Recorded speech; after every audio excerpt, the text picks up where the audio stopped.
ceiling is? Like, when you watch a player like that, what do you see? Like, is it ceiling all-star? Is it ceiling all-NBA? Is he, you looking at him as a role player that's going to have a hell of a career? Like, no. This is what I look at him, and I think you can see the similarities. I look at Jalen Green. Or is it Jalen Green? Jalen Green? Yes, in Houston, now in Phoenix currently, right? Yes. All of the talent in the world. All of the talent. But still needs more hours to learn how to play basketball. He needs to learn more like an IQ. All of the talent is there. If you're Houston, why would you trade this young kid that can average 20? He was the number 2 pick.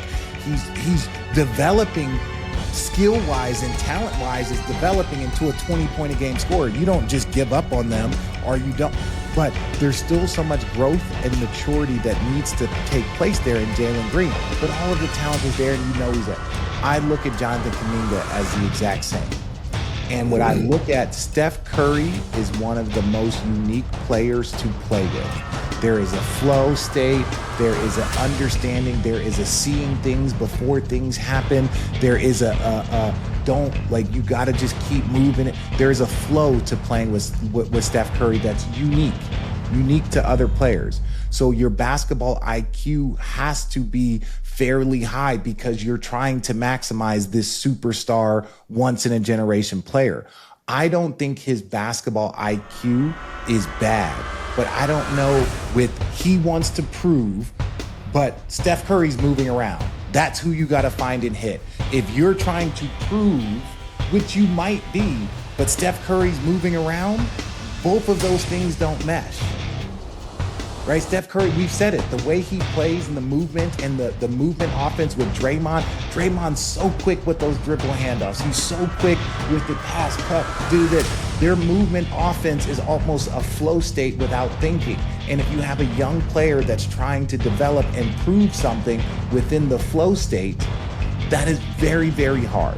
So if he was in a place where he could grow and play, I think he's a 20-point-a-game scorer, 18 to 20-point-a-game scorer. I think he's an all-star caliber player. But in that system, that is not the best flow. And I'll give you one last example. Joe Johnson, when he was in Phoenix, I want to say he averaged like 15 points a game. But they recognized that he was playing 30 minutes a game at 15 points a game. Atlanta went and gave him all the money, and then he turned into ISO Joe. Then he turned into a 25-point-a-game scorer. James Harden was a 6-man in in OKC. He goes and turns into Super James in Houston. So maybe he does need a different place, but I think the way the Warriors are playing, it didn't mesh with what individual goals are, and he's already won a championship. So he ain't trying. It ain't all about the team. It's about the bag. Yeah, I agree, but I still think the Warriors are treading in dangerous waters when it comes down to this Kuminga situation, because we all could agree that this window with Steph and Jimmy and Draymond is probably max 2 years, 3 years, 2-3 years. All right, so what's next after that? Or the Warriors are not even thinking after that. My thing is this, right? And I say this like. And I look at it, take this for example.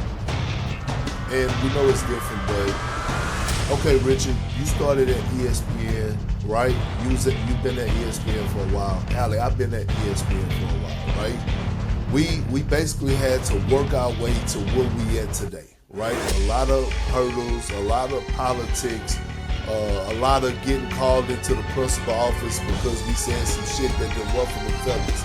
Richard done been there, I done been there, right? Like, we done had these conversations like, all right, man, keep your head, whatever, move on, right? So I always look at it like this. I look at it like, at ESPN, like, you basically drafted a Richard Jefferson and a Kendrick Perkins. You developed them through your system, right? Through your system and how you go about doing things, and you elevated them to the top where Richard now is calling play-by-play in the NBA Finals, right? Like, game, like at the highest level. You got me on countdown. Like, why would you give up on it? That's the same way I'm looking at Jonathan Kuminga.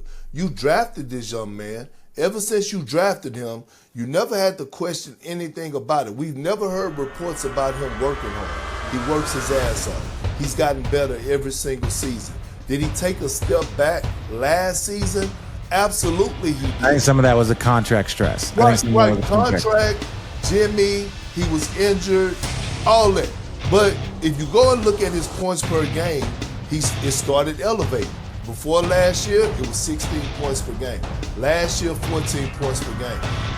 And now, it's like, my thing is, when you draft a guy in the lottery, because here's my thing. Everybody is always, when a trade is coming about, Allen, even with the Lakers, right? The Lakers are now holding on to these fucking picks. Everybody want to hold on to picks. Everybody was talking about New Orleans got an F for a grade because they gave up a pick from last year because they for next year because they traded up because they wanted to go get the guys that they wanted. If you value picks that much, but then when they get to the point that you actually use those picks and you draft guys in the lottery and you have a guy that is showing you that he has a promising future, and your guys that are the franchise guys only have max a 3-year window when you have a 20, 22, 23-year-old that's showing you that, like, I'm capable of being a 20-point scorer, why not invest into this young man? Like But this is what I'm expressing to you. I am not saying that they are not investing, but again, I'm saying not the dollars, Jay. I understand. What I'm saying is you're still looking at it as a parent. You gotta look at it sometimes and say, what kid? And I'll put 60% on the Warriors, but I'm still gonna put 40% on him. What could he be doing differently? You gotta ask that question, Perk. Steve Kerr has won 10 championships. He won 3 with the Bulls, some with the Spurs, Golden State. Like, he's won so many championships. He's played young players before. He's played the Kevon Looneys. He's played the Pajimskis. He's played Jordan Poole. He's dealt with Jordan Poole's crazy ass shots. Like, he's dealt with young players that they've developed into that. So we gotta say, what is it that Kuminga is missing? That's all we gotta say. Let's move on. Before we move on to the next topic, final word, Perk, or you good? No, you don't need no fucking final word. I don't want no fucking final word. It's because you got your own unplugged 30-minute show full of it. We love it. Check it out on Sunday.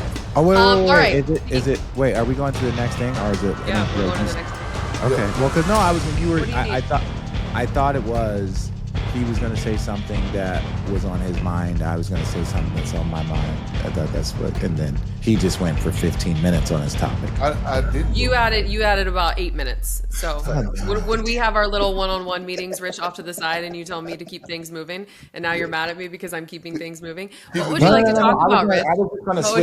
What's on your mind?